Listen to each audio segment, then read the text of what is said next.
दोस्तों ये कहानी है एक राजा की जो मिठाइयों का बहुत शौकीन था। राजा के लिए मिठाई उसके ही राज्य के सबसे अच्छे हलवाई के यहाँ से आती थी। रोज ही तरह राजा एक दिन मिठाई खा रहा था, तभी उसने देखा कि उस मिठाई के डब्बे में एक मक्खी मरी हुई थी। ये देखकर राजा को बहुत गुस्सा आ गया। बात तो छोटी सी थी, लेकिन वो तो राजा था, उसके लिए ये कोई छोटी बात नहीं थी। हलवाई की इस गलती के लिए राजा ने उसे सजा सुनाई और हमेशा के लिए अपने राज्य से बाहर कर दिया।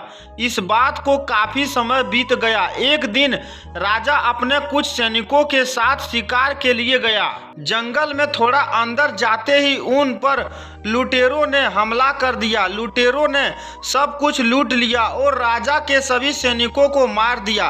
राजा किसी तरह अपनी जान बचाकर वहां से भाग गया और दूसरे राज्य की सीमा में पहुंच गया।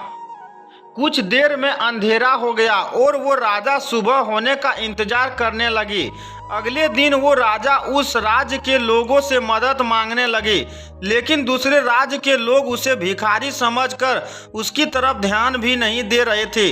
वो राजा भूखा प्यासा एक जगह पर ही पड़ा रहा।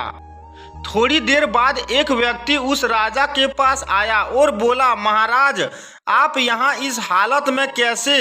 राजा बोला, कौन हो तुम और मुझे कैसे जानते हो? उस व्यक्ति ने कहा, महाराज मैं वही हलवाई हूँ जो अक्सर आपके महल में मिठाइयाँ भेजा करता था। राजा ने उसे सारी बात बताई। उस हलवाई ने राजा की मदद करी और उसे वापस अपने राज्य भेजने का सारा इंतजाम भी कर दिया।